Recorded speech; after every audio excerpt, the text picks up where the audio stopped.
Okay, that should help you guys. Okay. Wait, stop, don't do anything. Okay. It's good, thank you. Okay. Dosum Sange Tam Cheki. Can you read here? Can you hear? Okay. Yep. Okay, you mean online, can I hear? Okay. Okay. Dosum Sange Tam Cheki. Ngo o ring riku kyap dak. Daki Kempo Rinpoche. Jetum Kong Chok Jik Me Wang Po. Ya Set. Nam Ki Shet Shap. Du Chio Dempa Gie Kempo. Jakpa Gyasen Ki. Okay, cool. This part is called the colophon, and in a Tibetan book, the introduction is at the end. Okay, so it's at the end that you find out all this information about the author and things like that. I see a mistake here in the woodblock. Okay, and here we go. Maybe Sugang and you guys can help. What's too soon? Yeah, the 3 times. And I like to translate it fully as Past, present, and future. We don't say the Buddhas of all 3 times in English. We don't say that. We say the Buddhas of the past, the present, and the future. So when you're translating this, I suggest you do it that way. It sounds better to an English reader. The material is hard enough already. Don't make them learn new words. Okay, all right. And by the way, a translation is a translation. And it shouldn't be like the Buddhas of the Tathagatas came to the Siddharthas and they, and there's just Sanskrit words with English and between each one. Okay, a translation should be a translation. Okay, here we go. Sangye, Buddhas, Tamje, Kun, all of them. Ngowo means essence. Okay, there's a certain person I'm thinking of who is the essence of the Buddhas in every corner of the universe. Okay, and he is a he is a Rik Kun Kyabdak. Okay, Rik Kun Kyabdak. This Rik refers to. We had friends who went to Nepal about a month ago on a fundraising trip for our input centers, and they had some Nepalese masters did a sand mandala for them. And it was a sand mandala of the 5 Buddha families. And those are called Rik, okay? This Rik here means Buddha family, okay? Rik Kun means all 5 Riks. So, normally when you take a Diamond Way initiation, there'll be a small mandala with the 5 colors of the 5 Buddhas.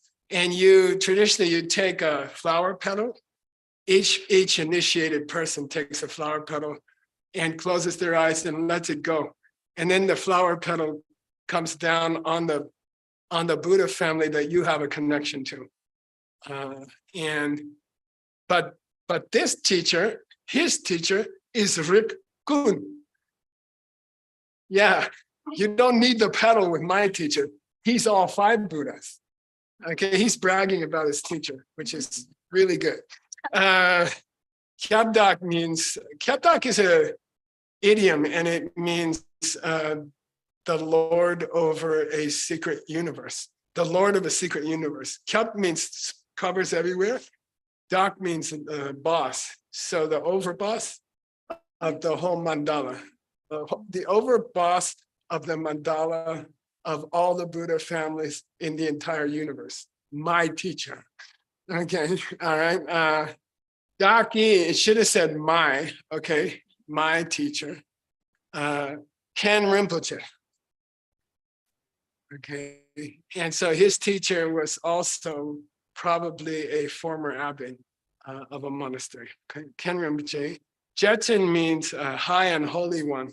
Okay, and his personal name was Koincho Jig Me Wangbo. Okay, Point joke means 3 jewels. Okay, his personal name is Mr. 3 Jewels Jigme, Fearless.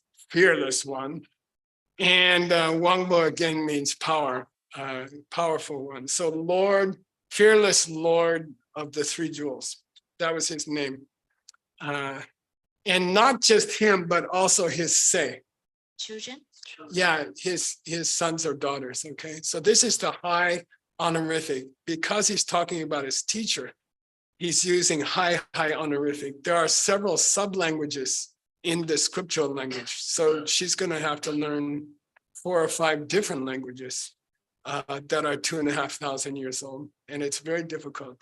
So Yapse means the father or the mother, and the prince or the princesses. Okay. Here it means my teacher and his close disciples. Okay. My teacher and his close disciples. Okay. Shub means what? Their holy feet, okay, or their foxy feet or something. High honorific, okay. What's dul? Dul means dust, okay. It can also mean atom, okay. Why shabdul? The dust of their feet. And I think Jesus used to often wash his disciples' feet. And in the olden days, before there were shoes, people wore sandals. It was hot. People's feet were really dirty. There were no cars. There were horses and cows and elephants pooping everywhere on the street, and people's feet were dirty. And so he said, I happily put my head on the tool of my lama shub. Yeah, I happily put my head on my lama's feet. Okay, right. Shabdul chiwa means my top of my head. This is called chiwa. Okay, I am very pleased to put my top of my head in the dirt of my lama's feet. Okay, chidul demba means I'm happy to put it there.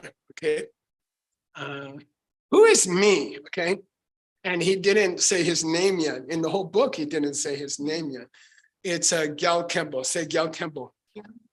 Yeah, that's his nickname. Okay, it's abbot from the land of Gyal. Okay, he's called Gyal Kempo. His personal monk name is Japa Gyansen. Okay, Japa Gyansen, which means victory banner of wide fame or something like that. Okay, so that's his. He just signed the book. He just signed the book. Okay. Okay. Please read another paragraph. Now listen. This is the last paragraph of the book. I have some personal notes after that. We're not going to read them. This is the last paragraph of the book. When she finishes the last syllable, so you have to break out into wild applause, which can be heard by the Buddhas of the 10 directions.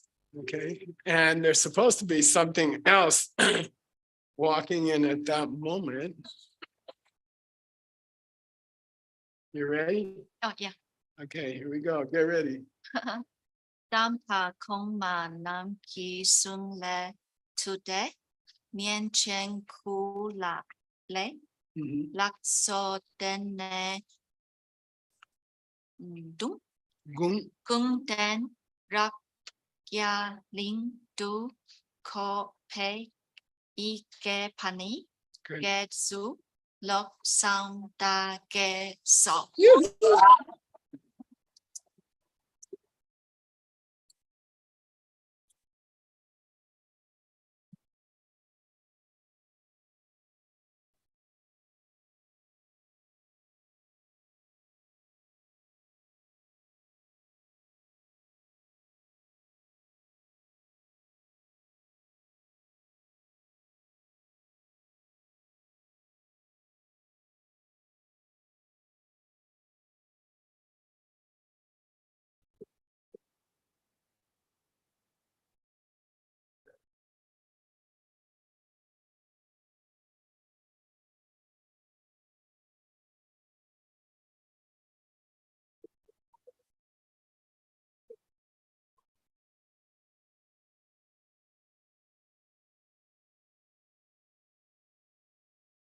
We survived. Okay, let's translate. Tampa means holy ones. Kongma means teachers of the past. Okay, Tampa Kongma Nam. Okay, Sung Le Dute. Sung means their speech. Okay, Dute means I put this book together from many other books. I collected pieces from the great lamas of the past. Okay. Nyanchen Kule Fashu Wene. And there's a special statue in the city of Lhasa, the capital of Tibet. There's a special statue there, Kulai. It's located at the foot of the Potala Palace, and that's called Shul. Okay, Shul means there was a very famous printing house at the foot of the at the bottom of the hill, in front of the Potala Palace. Very wonderful carving. One of the greatest carving centers in the history. It was destroyed completely during the Red Guards. There's not one brick left, but that place, he was there. When I finished writing this book near to the printing facility at the foot of the Potala Palace. Okay, that's where he was. They usually write where they were when they finished the book. She was at Diamond Mountain. To Kupe. And then there's always a little note at the end. Ikepa means Right. the poor guy who had to write it out by hand because there's no computers, right? Some junior student had to write out, and it's very, very slow because he has to write it out in beautiful calligraphy, and then they will carve the block from that. They'll glue it on top of the wood and they'll carve the block. So some poor guy was the calligraphy guy, okay? And his name was, thank you, Losang Darge. Okay, his personal name was Losang Darge. Ta-da, we finished. Yeah.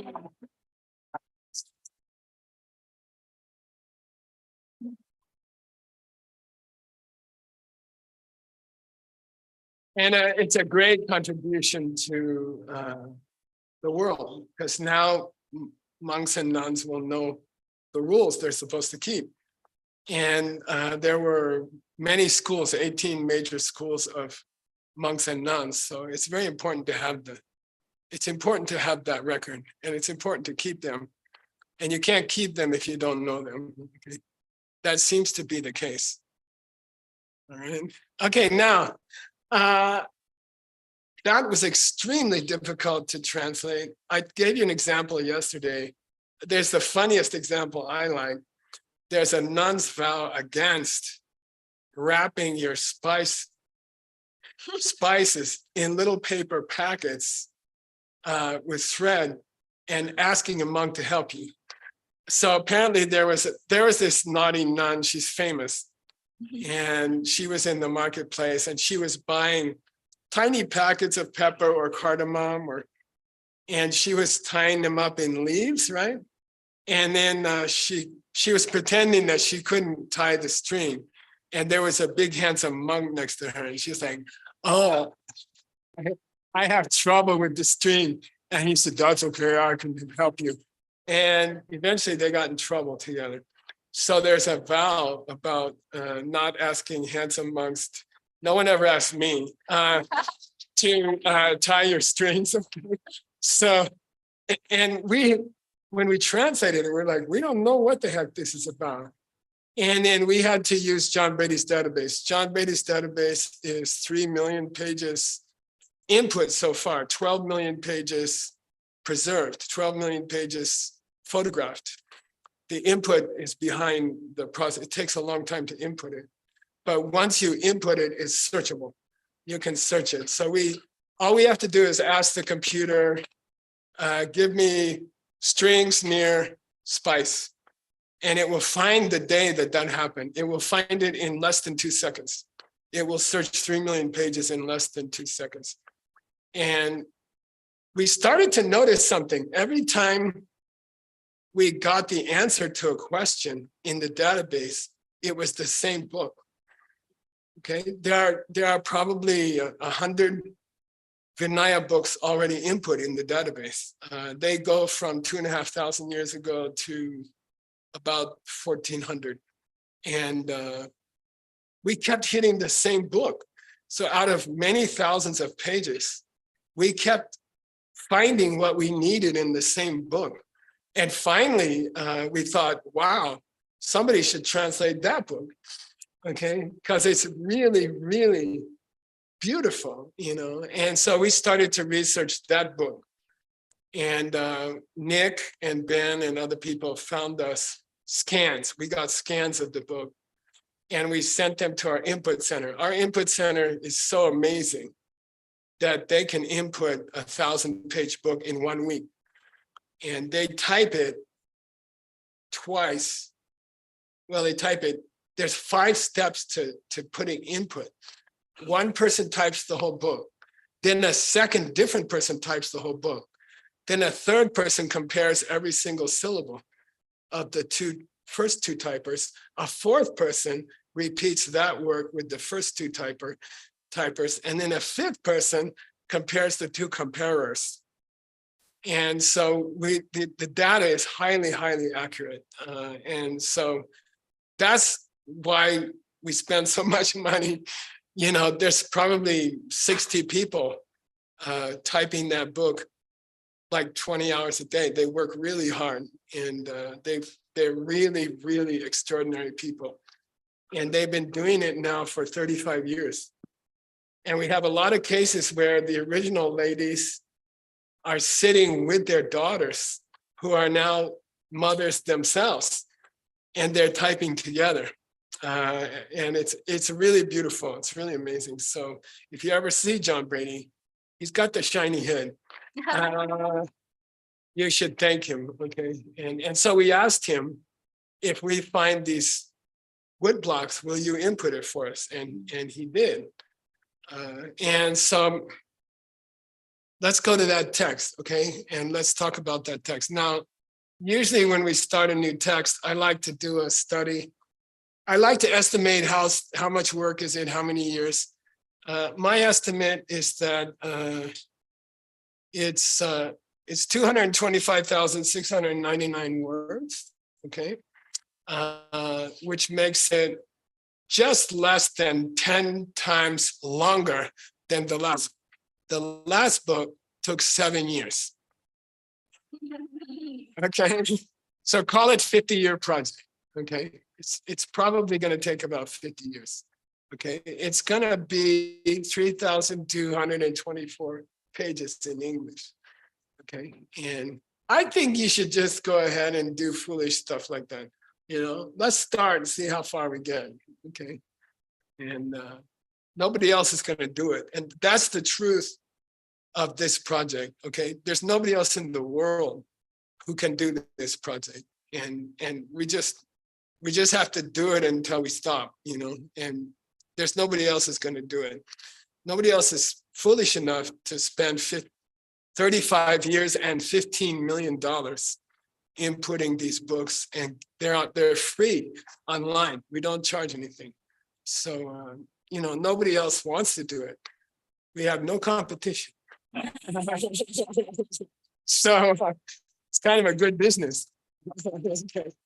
All right, so we're gonna start the second book. And let me switch over to that book. It's called The Gemstone of the True Intent. I like the word gemstone. True intent means what did Buddha really mean, you know, in the Vinaya, okay? The author's name is Panchen, Lodru, Leksang. He's not a Panchen Lama. A lot of lamas are called Panchen. It means Pandita Chambo. It means in Sanskrit, Mahapandita. And that just means really smart guy. Okay. Great master. Say Maha. Pandita. Yeah, you gotta curl your tongue back. Maha. Pandita. And it means great master. So he's a Panchen. He's not a Panchen Lama. Okay. but he was given that title because he was so amazing. We don't have a lot of information about him. In Sugeng's book, I did a small study of him. We don't even know his birth year or his death year. We can estimate from his teacher's years that he lived in 1550. So he lived about 450 years ago. Okay? And he's just after Tsongkhapa. So that's a hot time to be born. Okay, there was a revolution of wisdom going on, and he was right in the middle of it. Okay. I wanted to show you this picture. These are the scans that we're working from. Okay. These are the scans. These are the wood blocks that we're working from. And those of you who are learning Tibetan, okay, I'll read the first line of the first block. Okay? These are two different carvings of the same book. Okay, I'll read the first line. Okay, Dren Cho, Dunba, Dunzu, Nyewa Kor, Dunzin Nyewa Kor. Okay, Dren Cho, Dunba, Dunzin Nyewa Kor. Say Dren Cho, Dunba, Dunzin Nyewa Kor. So at the beginning of his book, and by the way, you can say you were there on the first day. And okay. I would estimate about 600 classes. Okay? It will take about 600 classes, something like that. You were in the first one. Okay? You can always be in the second one. We have class on Saturday morning and Monday night, and it's free. And if you don't come, you're, what do you call it? My wife's here. I can't, there's a whole bunch of words I can't say. Okay. So Dren Chok means supreme guide. Okay, the supreme guide, the best person to guide you through the mountains. Dren Chok. Okay, who's that? Dumba. That teacher, capital T. Who's that? Shakyamuni Buddha. Okay, so highest guide, Shakyamuni Buddha, I bow down to. Okay. Here's the second person he bows down to. Is it says here, Dunzin. Dunzin means Vinaya keeper, Vinaya holder. She's a Dunzin now. For about 10 minutes. 10 minutes ago, she became a Dunzin. You know, she's a holder of the lineage. She's keeper of the lineage to keep it surviving in the world. Okay, Dunzin. So we call it.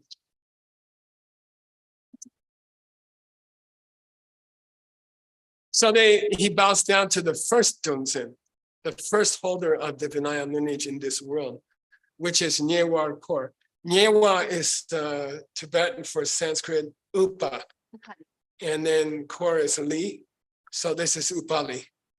Okay, Upali. And Upali was a close disciple of Lord Buddha.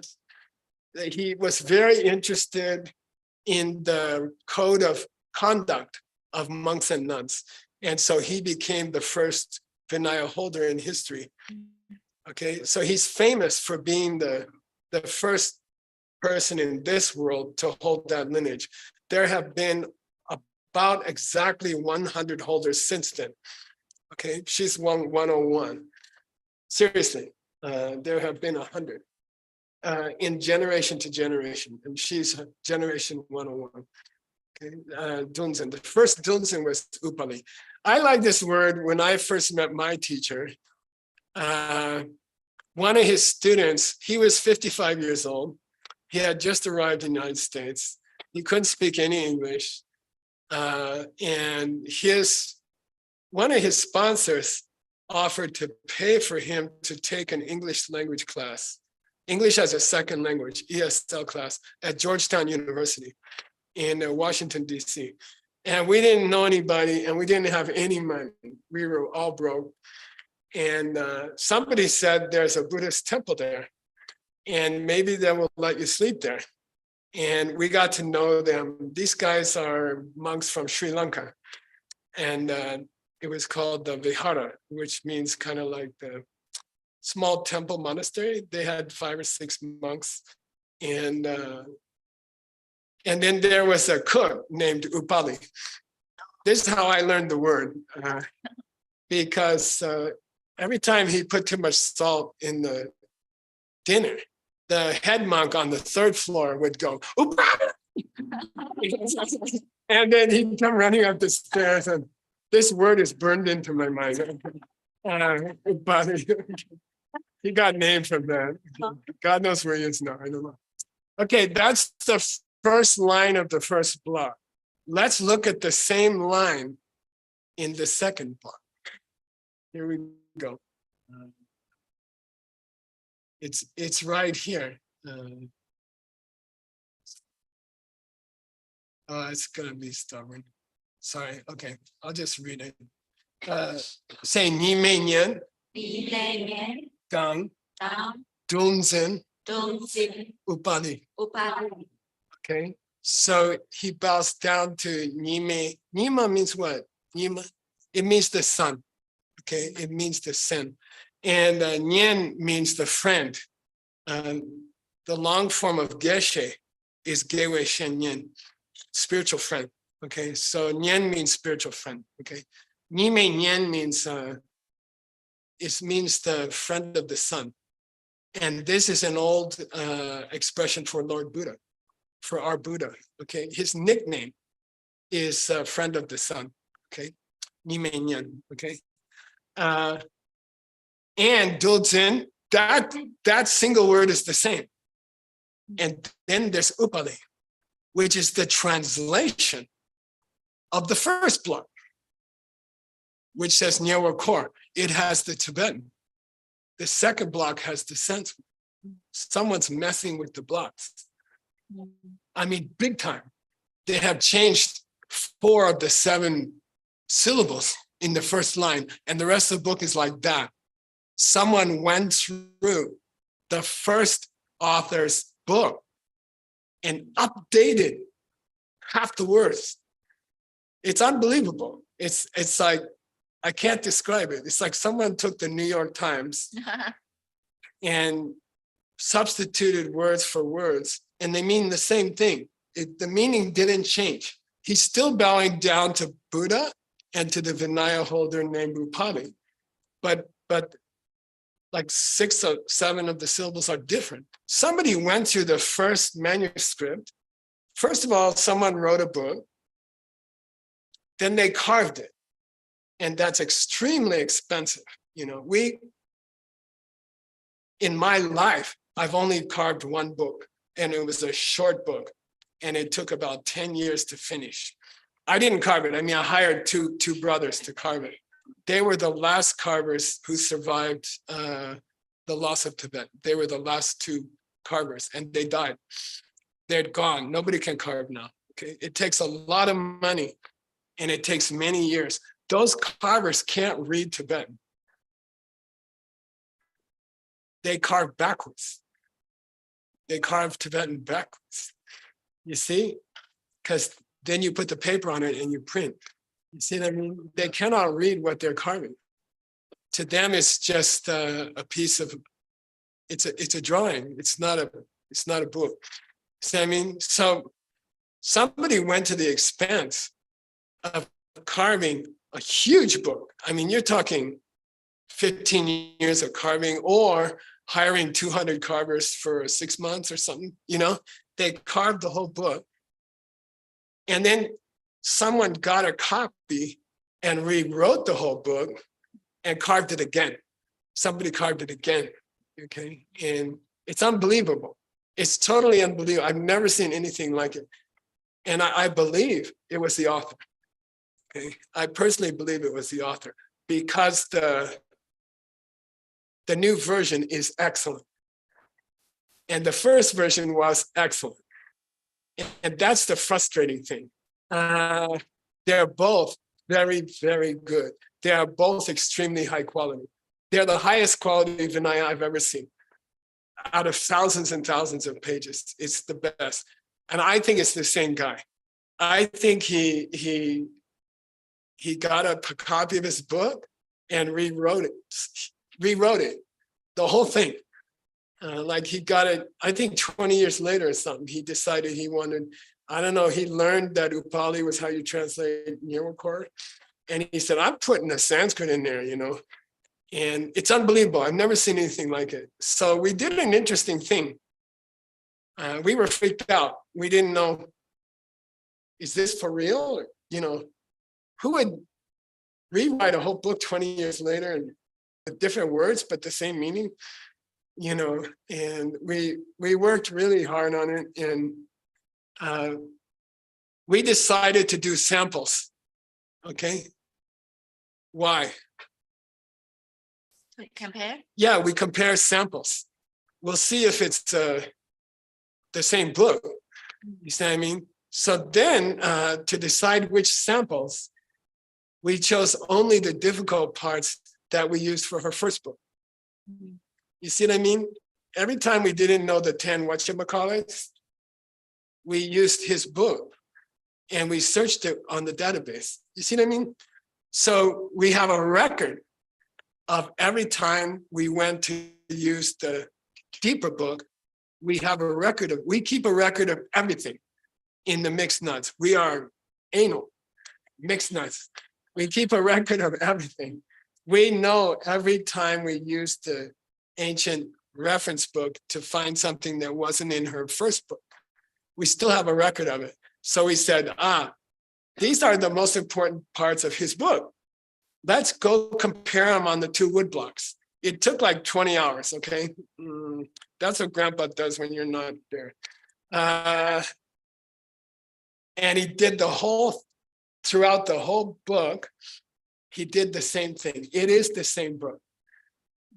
And every piece has been rewritten, like with the same meaning, okay? It's unbelievable. We sampled the whole book, and it's the same book, okay? It's unbelievable. Then I thought, I had this paranoia. I thought, I'm doing something wrong. There's something wrong here, And then the title of the book, let's go to the title. In Tibet, okay?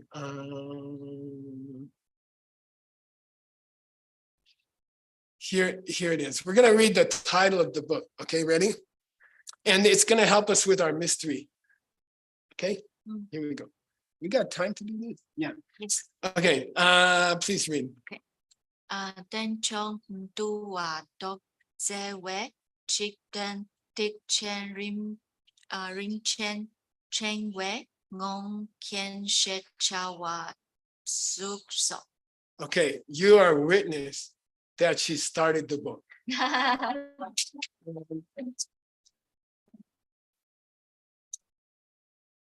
A Buddhist is not allowed to start a project and not finish it.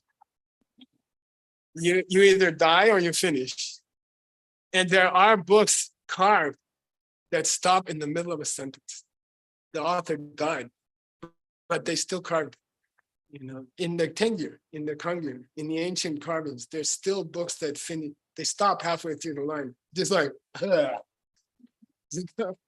So pressure. Either you finish or you die. That's the 2 choices. Okay, there's your choices. Okay, Denja is gonna be an important word in Tim's book, which we're doing tonight. Later tonight, we're working on Tim's book. Denja means classical commentary. Classical commentary. Okay, normally Denja refers to a book, an explanation book or a commentary written after Lord Buddha died, up to the time that Buddhism reached Tibet. So you're talking 500 BC up to 1000 AD. During those 15 centuries, if someone wrote a great commentary, we call it a Denja or a Shastra. It's called Shastra. Okay, Shastra.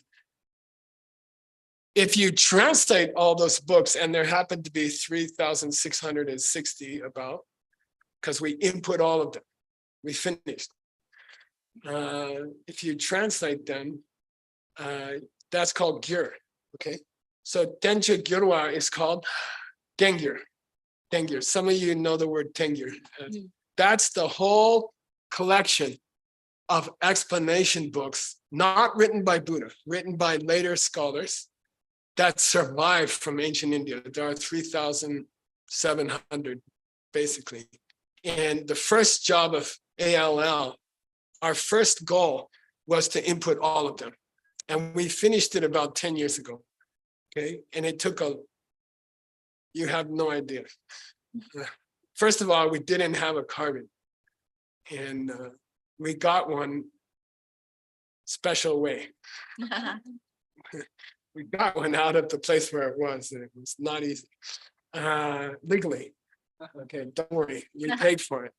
Okay. And nobody was using it. Okay. And anyway. And so we finished it. And then we finished the Kangyur, which is 990 books by Lord Buddha. Okay. How many of those are Tantra? Half, over half. Okay. So don't tell me Tantra is some weird little thing. Okay. Over half of the books ever taught by Lord Buddha are diamond way. Okay. And I got a question from friends in other Buddhist countries. They said, oh, is Tantra for real? Is diamond way for real? I said, well, there's, 50,000 pages. I can send you a copy, okay. All right. So anyway, Tenja means classical shastra, classical commentary. That classical commentary is called Dulwa Dotsawa. Say Dulwa. Dotsawa. Dulwa means Vinaya. Vinaya means the study of vowed morality. Okay. It could be lay people. It could be monks and nuns. Okay. If you make a promise to keep a certain kind of morality, you are studying Vinaya. You are a student of Vinaya. If you ever took one day vow, if you ever took the commitments in the one day vow, you are a Vinaya student. You are a Vinaya. Okay. You are part of the Vinaya. Okay. Or if you took full monk's vows the minute you turned 21 and kept them your whole life or something, then you're also Vinaya. You have the same status. You are both Vinaya holders, okay, in a way. Okay, so Dulwa means Vinaya. Do means Sutra, okay. Now, for $100, you guys ready? Whoa, 3 people woke up in front of me. Okay. It was loud. I think there's some electricity in that money.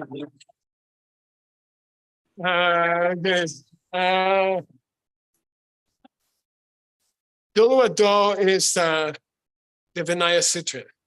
But who can tell me something surprising about the Vinaya Sutra? Not a sutra. Come on, Sagang. It's not. Okay, Sagang was first. Go ahead.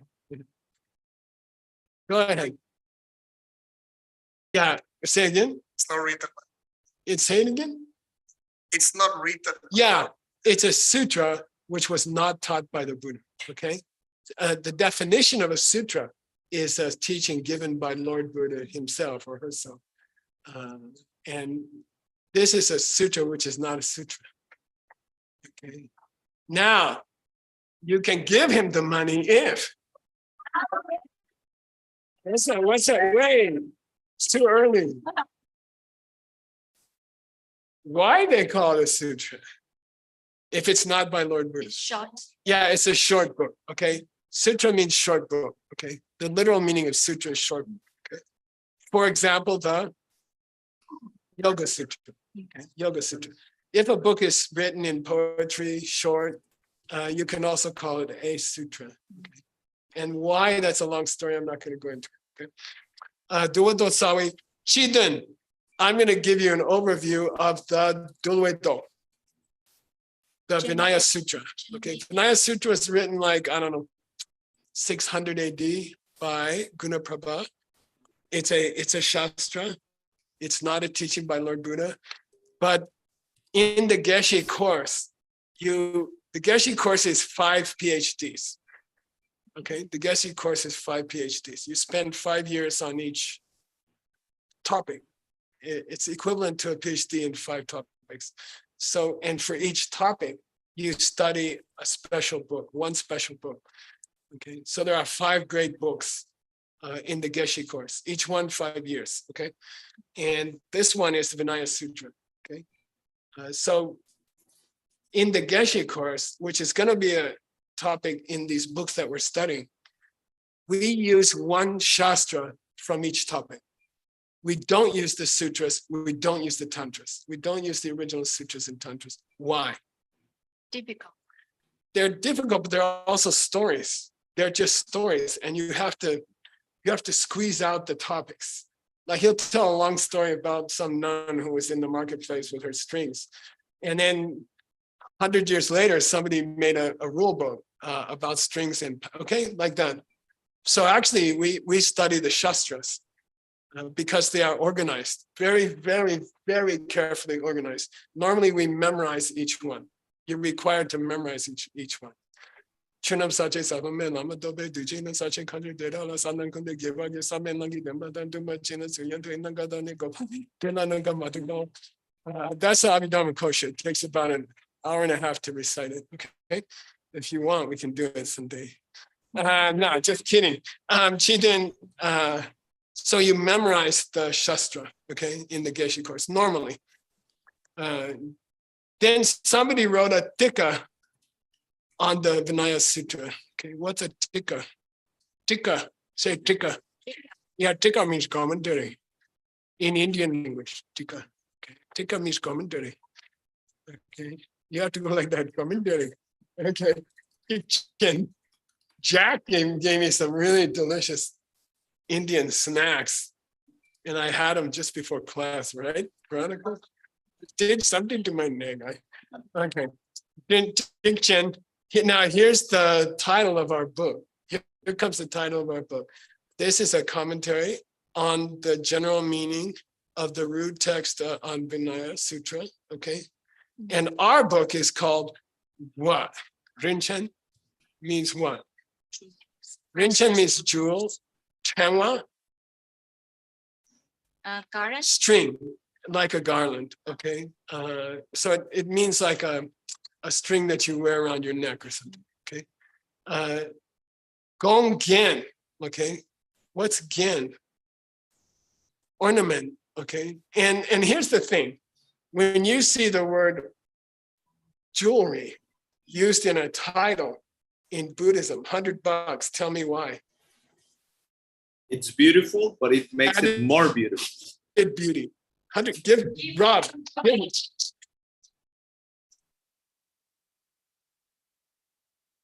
The mind-only school, when they're proving that the mind can see itself in a single instance, says that a knife can cut itself, and a person can ride on his own shoulders. And that's proved by Rob Haggerty, paying Rob Haggerty.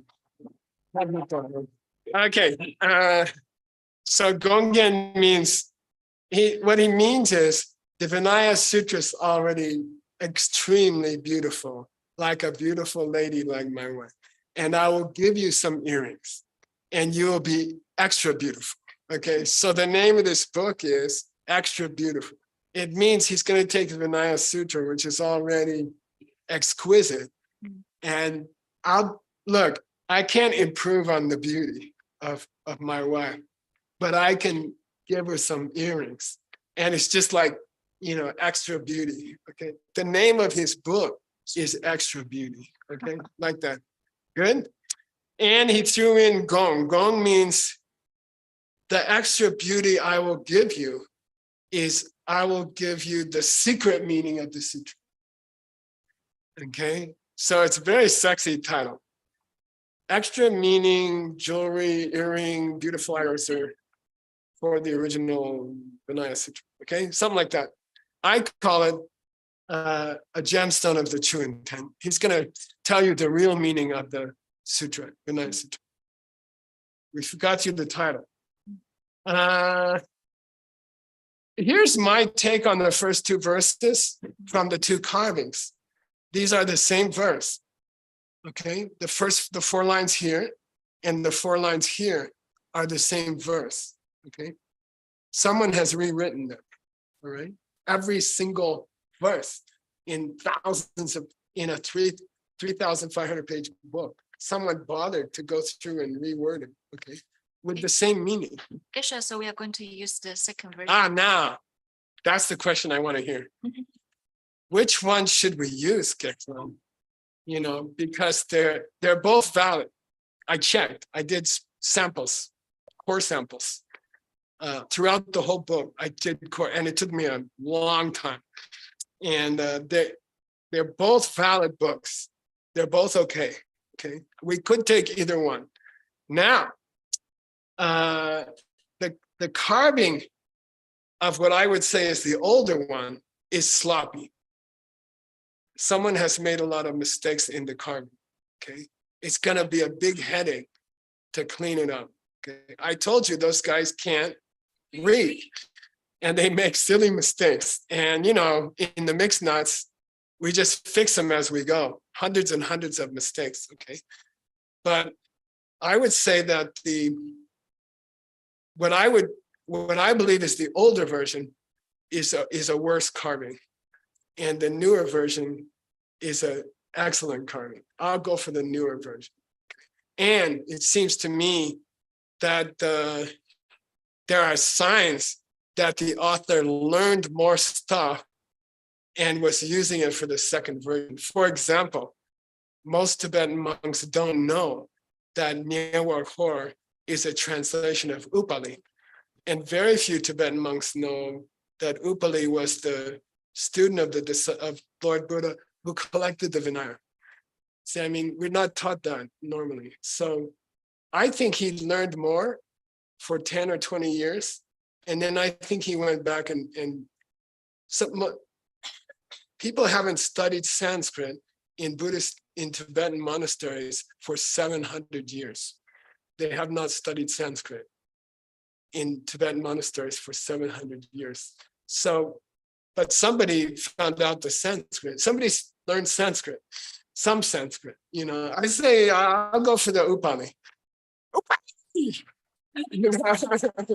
Okay, and it was a sweaty decision. I was like, you know, and we'll keep both versions. We have input one already, and it's going to take a month to input the second one.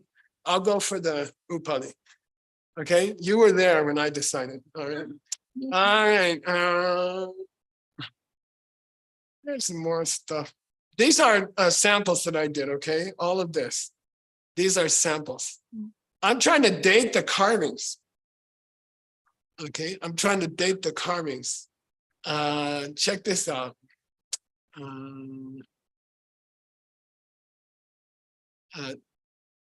This carver inserted pictures in the first 4 or 5 pages. This carver inserted pictures.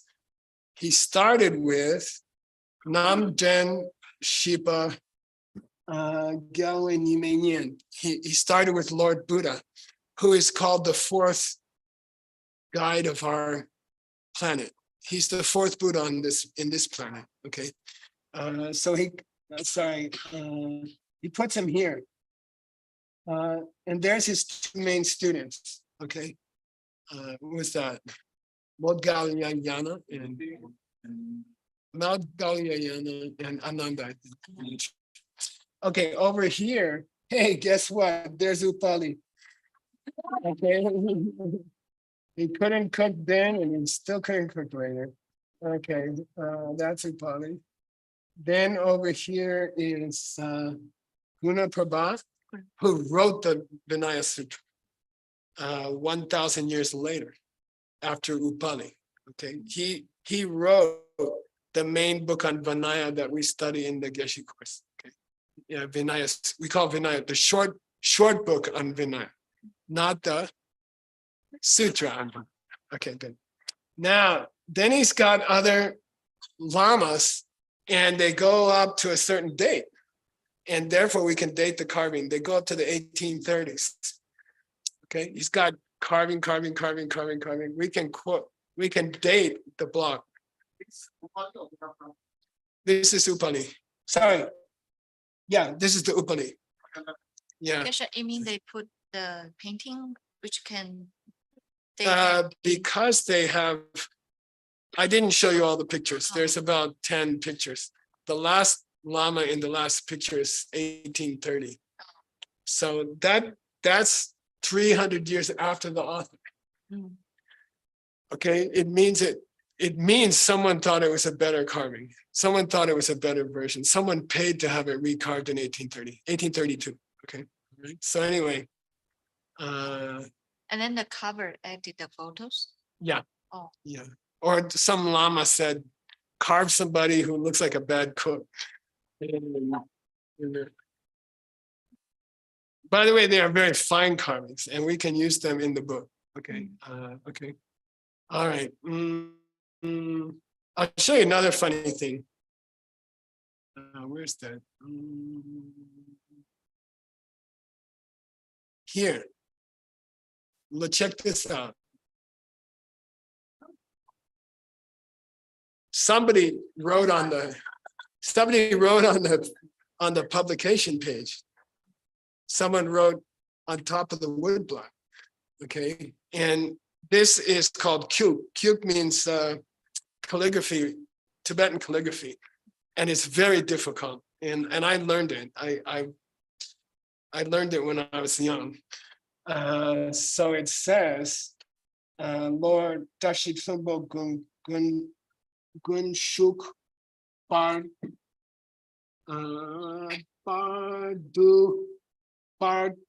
Shu Sang Gong Gelekta. This is to celebrate the republication of this woodblock at Tashitlumbo Monastery, which is the Panchen Lama's monastery in South Tibet in 1997. It's dated 1997. Somebody found it in an ancient building and photographed it and republished it. And on the photograph, they wrote, they said, we hope everyone enjoys the book. Yelek Tao means I hope everyone enjoys the book. So anyway, it helped us to date it. All right. Now, another mystery, okay? And we only have about 5 more minutes. Then we will go every mixed nuts class, every Xuanzang's Tower class. At the end of the class, we do a 15-minute discussion of, did you learn anything today that you could use in your real life? Okay. Was there any subject that we talked about today that you could use in your real life? Okay. Unfortunately, we didn't cover any content today. But maybe we did learn something. We learned something. Okay, I think we did learn something. And Xiaoping will lead a discussion with the people here. If you guys, so start thinking if you have any ideas. We call it diamond mining. It means, are there any beautiful little gemstones here that you could use in your real life? Okay, and we'll have a 15-minute discussion. Then we'll have a 15-minute Peachtree World News show. And that's, we have 20 organizations in our umbrella organization. They're all doing cool stuff. And there's a problem that people in one organization don't know what people are doing in the other organization. So every time we have a translation class, we do a 15-minute news show. And today they're interviewing a very interesting lady named Xiaoping. And somebody else, who else they? Sky Harvest and Oh, they're John, interviewing Kat. and John Brady. Kat, so Kat will be getting up here and Xiaoping will be getting up here and they'll be interviewed in the news show so you can know what they're up to. Okay. So these are the samples that I took, okay? And I call it the Upalog version. Now there's another thing here. The title of the book, okay? Here's the title of the book. I'm gonna put earrings that will tell you the secret meaning of a very valuable book, which is called the Rosary of Jewels, okay? Which is itself a commentary on the Vinaya Sutra. He doesn't say, I'm going to put earrings on the Vinaya Sutra. He says, I'm going to put earrings on a book which explains the Vinaya Sutra. Now we got to go find that book. Okay, this is not a commentary on the Vinaya Sutra. This is a commentary on our commentary to the Vinaya Sutra. Okay, and to save you the suspense, I figured it out for you. Okay, these are all the quality checks I did.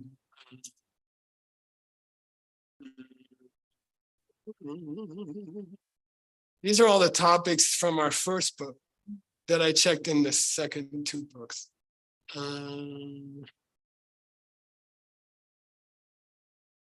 Yeah, here you go. This is from a very fine Japanese catalog done just before World War II by some very dedicated scholars in Japan. We were walking through the marketplace in Kyoto and we found a copy. And there's this ancient bookstore. I think the owner was there since then. And right. And we negotiated and we got a copy. It's an excellent catalog to a collection that was carried out of Tibet by the first foreign Geshe in Tibet, who was Japanese. And he disguised himself as a Chinese. And he almost finished his Geshe. And then he got kicked out. They found out he wasn't Chinese. Anyway, here's one of the books he brought back to Japan. Okay, ready? Please read. Lepa sung pe dam chok duwe do kong pa sawa chepa ring ho che chengwa shechawa. Yes, so here's a book which clarifies the meaning of the Vinaya Sutra. And the name of this book is the Garland of Precious Jewels. So he's putting earrings on the necklace on the lady. He's putting earrings on the lady who already has a necklace. How's that? Who's the lady? The Vinaya Sutra.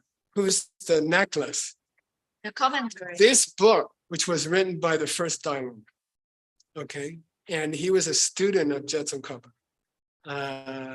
He was a young man when Tsongkhapa died. He was one of the youngest students of Tsongkhapa, and he wasn't the first Dalai Lama yet. He was just a greenhorn. Greenhorn means baby student, okay? And later, when he grew up, he wrote an extraordinary commentary on the Vinaya Sutra. And our author took that commentary and made it more beautiful. Got it? So the lady is the Vinaya Sutra. She's got a necklace by the first Dalai Lama, which itself is thousands of pages long. And then our author added a few thousand pages of earrings. Got it? Okay. And then I thought, maybe he just collected quotations from the first Dalai Lama. Okay, so I did a check on that. I did a comparison of the two books, which took me another 10 hours. And he did not. His work is original. And his work is truly a great addition to the Vinaya studies. The first Dalai Lama's work is a great, great addition to the knowledge of Vinaya. But this author's earrings are even better than the necklace, I would say. Okay, isn't that exciting? Okay, so he did not just copy the first Dalai Lama. It's a totally original book. He did not take any sections out of the first Dalai Lama, but he quotes him a few hundred times. Okay, and he says, look, I'll give you more information on the first Dalai Lama if you want. Or then I'll give you more information than the first Dalai Lama gave. And he does. Okay, it's very cool. And it's beautiful. It's a stunning commentary. And it's like the best Vinaya commentary in the whole world. I think so. Okay, so that's what this young lady started today on Mani Padme Hum. Okay.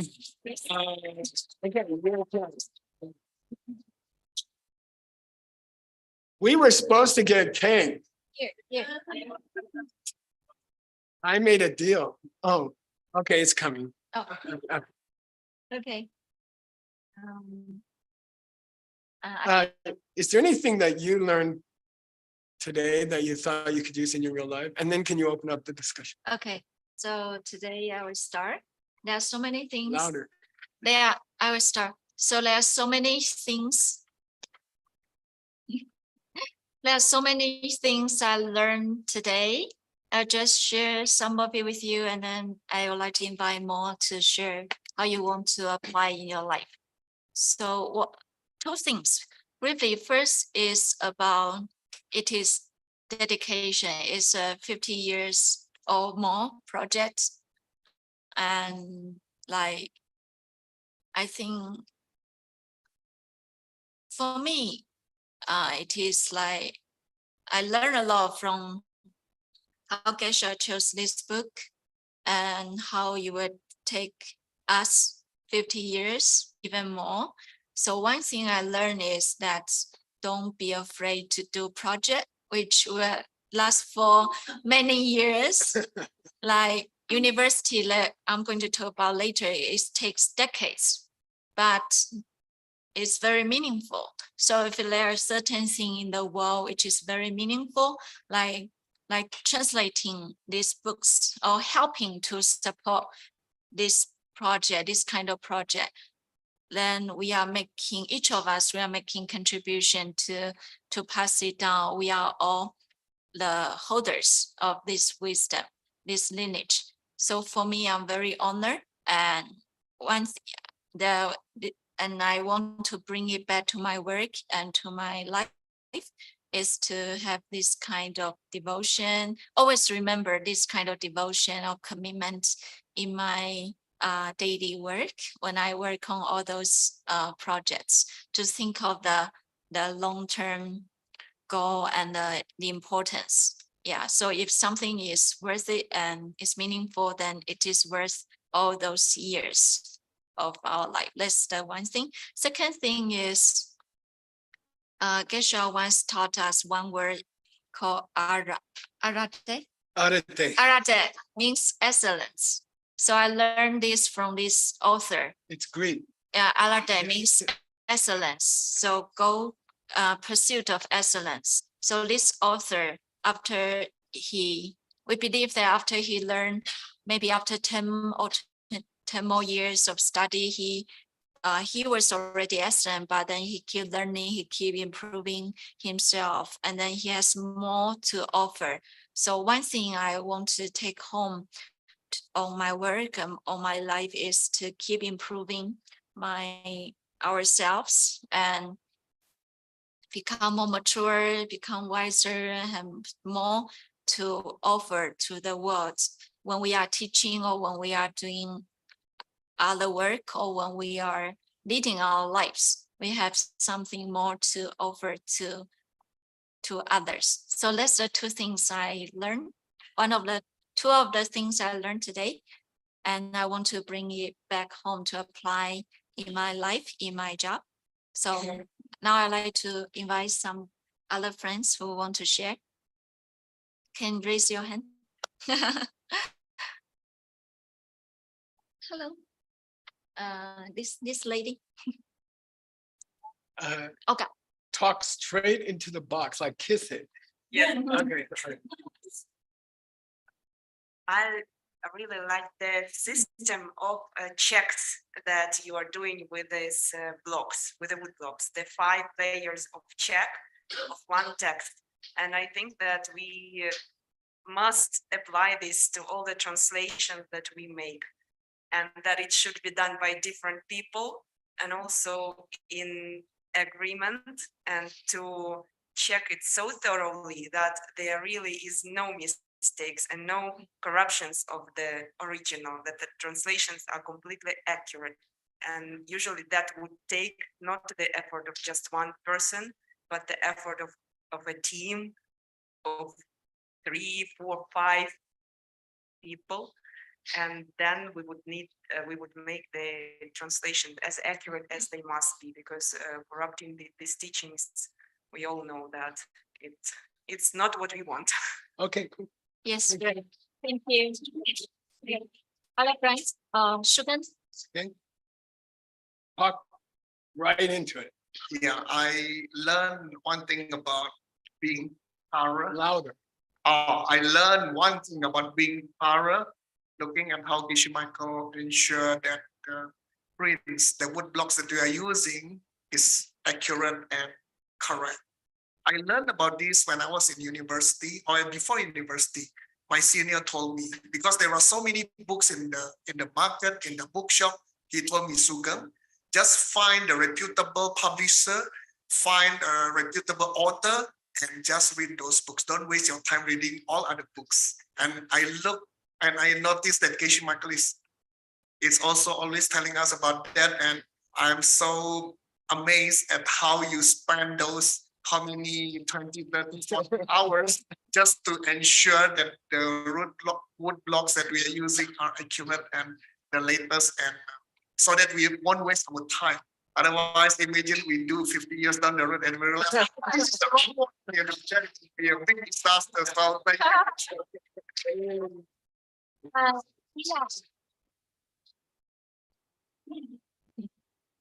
Joy.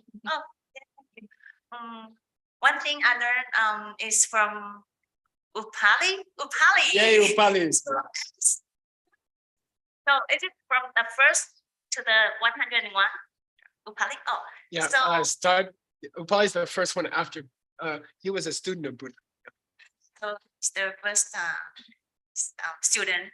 So Upali to Allison, it takes 101 generations. Yeah, exactly. This is inspiring me that great things takes time and effort and to pass it on through generations. So how this inspire me and how can I take it home? Because sometimes when I want to do something, I want to rush for it. So I think it's inspire me that good things really takes time and great effort, and we need to have the responsibility to make it well. Then it will be with a high to pass it down to the next generation. Yay.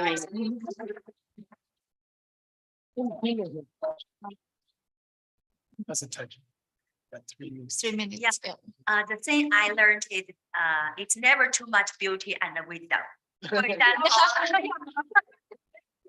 Dalai Lama's commentary is already a stunning necklace, but the author gave more beautiful earrings. Yeah. So it reminds me like we already have Gurjala's in comparable wisdom at Allison, teacher Allison, but all of us here can do something. And as long to put more earrings, as long as we go on, we keep promise on the road. Yeah, this is what I learned. Ina want to share. Ina. One more. Ina. Yeah. Then we'll go to Peace Tree World News. I'm sure you guys are ready. Say that. Oh, yeah. Loud. Pretend you're yelling at Bill.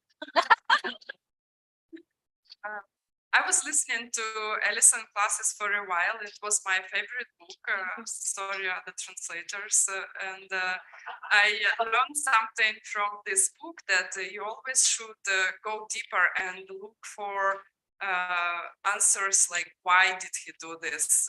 Wow, what was the real meaning? What was the real reason? Like, don't hesitate to go deep. That's it. Thank you. Yay. Thank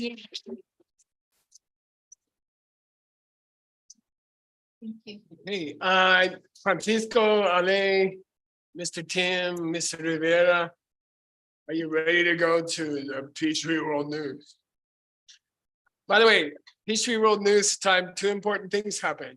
You find out what's happening in the whole world, and the local people here get to go to the bathroom, and that's your only chance. Or eat cake, or do both. Okay, hello everyone. Thank you for your class, Xiaoping. Congratulations on finishing the first book. That's very cool, and congratulations to start the second book. So actually this comes very convenient because it's actually with you to whom we're gonna have our first interview. So maybe first of all, you can tell us how do you feel about that? About finishing and starting a book? And then also congratulate you for the first anniversary and the so cool project that is happening about mixing the two best systems of the East and the West together, and modern and ancient together. So you can tell us a little bit about how it's going with DSEU, and congratulations again on the first anniversary of it. Thank you, Juan. Thank you, Petrie World News, for the invitation. So now I put on the hats of Diamond Silk Entrepreneur University. Before I put it on, I share some wisdom. And I feel very honored and happy today to finish the first book and start the second book, which is we may be over 50 years. Before this class starts, on the way to the classroom, I saw double rainbow on the way here. Wow. That's your 2 books. Oh, 2 books. And today I saw deer twice. And That's your part. in your cabin, near your cabin. So I feel it is a special day, and I feel a deep touch in my heart. I feel that I feel the lineage is going on, and then it's very honor for me to contribute even a little bit to pass it down. Yeah, so I feel very honored and touched today. Thank you. Thank you for sharing. And also, as we were saying, it's not the only thing you are doing. It's only one of the many. Another very important one is DSEU. Would you like to tell us a little bit how it's going and what's next? I know you are going to have something big on November. So Diamond Silk Entrepreneur University is the new project that we are working on with our guiding founder is Geshe, and me and Stanley, we are founders, and I'm the president for Diamond Silk Entrepreneur University. So as Geshe mentioned, 3 or 4 years ago, one day during retreat, one idea came to me. And 3 or 4 years ago, when I was doing a retreat, it's about building a special higher education institution in the world, which can deliver the Asian wisdom. And now after 3, 4, 5 years, 1 month ago, we celebrated 1 year anniversary of our university. So this whole journey to me is like, it is a large experiment of seeds and emptiness, because deep down, our whole team are using the seed principles and applying with emptiness to work on this big project. And you will be like my new book, it will be 100 years old project. So I guess I will work on it for dozens, for years, until I'm an old lady. So can you tell us as well a little bit on how can people get involved to it? I have a PTT presentation. Maybe if some people would like to sign in or to help somehow, what can people do? Okay, and what can people do? I would like to welcome everyone. If you like, if your heart feel connection about it, then to make connection with this big vision. It's just like this cake. It's like I see our university, this vision as a karma cake. So I wish you can all taste it and make connection with it and taste it. So I learned this idiom from Geshe. Get your finger on this karma pie, on this beautiful cake. So you could, we appreciate any kind of support. You could sign up for it, or you could become a donor, a sponsor, and any kind of amounts are deeply appreciated, because deep in our hearts, we really wish that you could make connection with this vision, not only for yourself, also for your next generation, or for other families around the world. One of the vision is to pass down the wisdom, also to bring world peace. So it doesn't matter how the amount, it doesn't matter. It could be large or it could be small. But in my heart, I encourage you and we welcome any kind of support. Because I myself I did it. I learned with Geshe over like 13 years. So at the beginning, when I make donation, when I try to support all these projects, I start with small, but gradually the karma ripen, and I can make bigger contribution. So it really worked for me. So I just welcome and invite you to make connection with diamond silk. It's a delicious cake. Thank you. Thank you very much for sharing with us. We wish you the best on this and many other projects. We will have you, hopefully we will have you soon back in the program. And you can tell us more about what's happening in November. Thank you as well. Yes. Thank you. We have another guest there with you in Diamond Mountain who also wants to talk about their project. They have two projects that I'm aware right now. Actually, we have one guest online. She's Alex Roland, and we have one guest in a stage live with you. So we're gonna have two people at the same time. If we can give also a spotlight to Diamond Mountain, Venerable Cat is gonna go to the stage. Hello, Alex, how are you?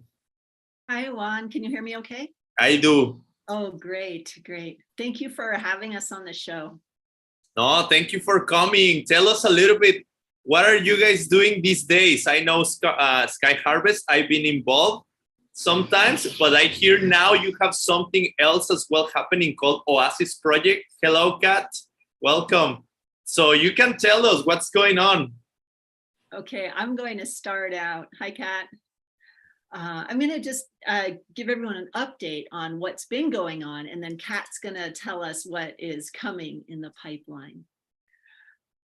In case some people might not know, Sky Harvest was started at the request of Geshe Michael to make habitat improvement for animals, to protect life for all the snakes and birds and all the different animals that inhabit the area. So we started at Diamond Mountain, and we have put in a beautiful demonstration garden that Kat helped to organize and design. And then the volunteers, you all came and helped to create it. It's very beautiful. And a lot of people have worked on it. So I hope you get the chance to go walk and read the beautiful signs. The other big project that we're doing is catching water on the land. So volunteers are helping to make these rock wedge dams to slow the water down so that more things can grow and seeds can be planted. So thank you all who have donated. I know many of you out there have already donated to our projects, and there's really great things happening. This is a picture of our recent education summit, which was called Reshaping the Earth. Volunteers came, and we had speakers from University of Arizona and many other experts come and share their knowledge, and then volunteers were out working. That's going to happen again in 2024, probably near the very beginning of September. So please mark your calendar for that. And I just wanted to thank all the volunteers and all the donors, and I'm turning it over to Kat. Well, thank you, Alex, for making everything possible. You're a great leader. Thank you. I noticed you just showed a picture of Lama Anupama. Yeah, we can do again.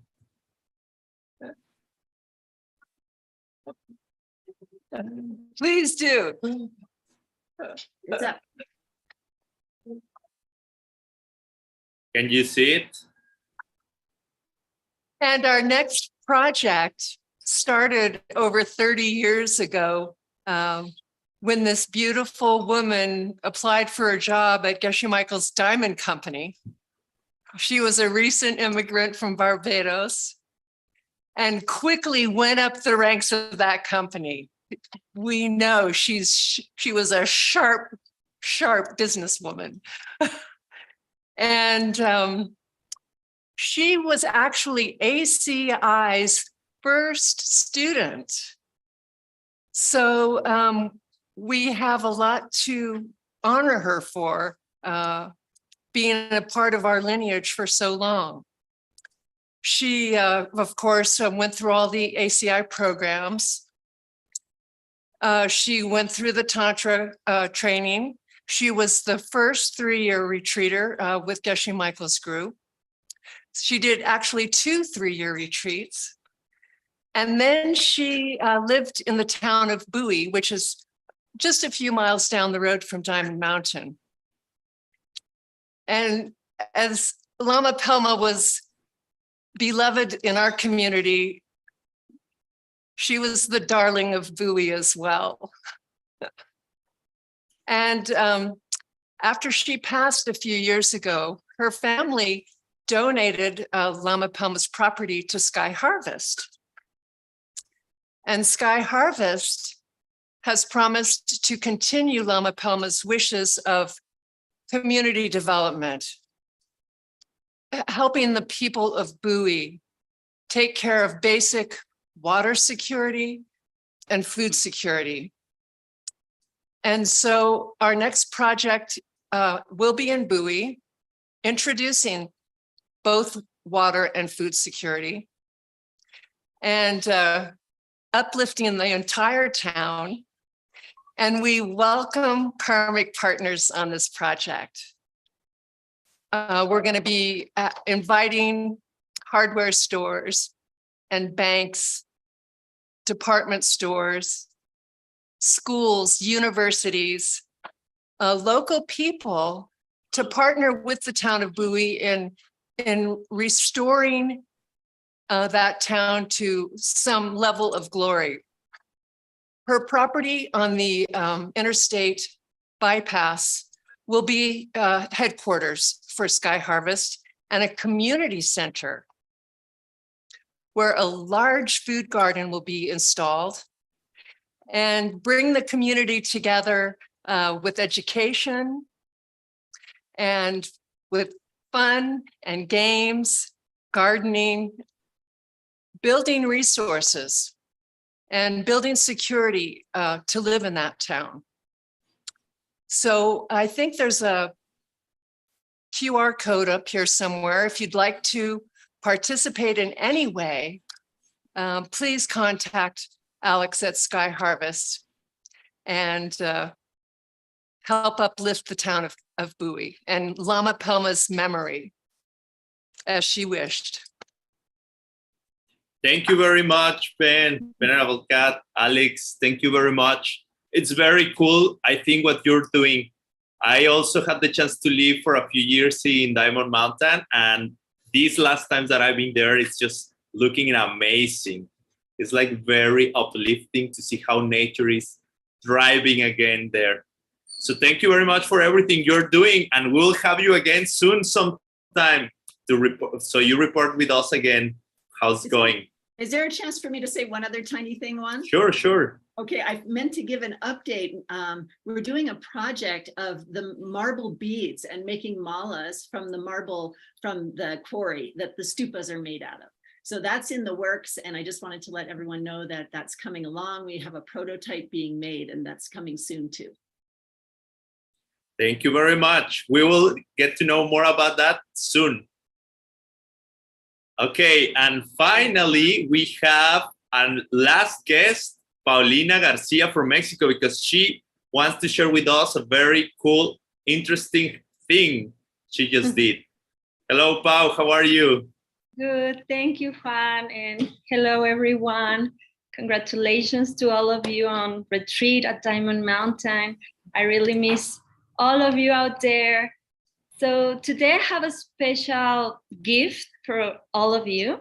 We are finally releasing a beautiful interview celebrated in Guadalajara with John Brady back in 2019.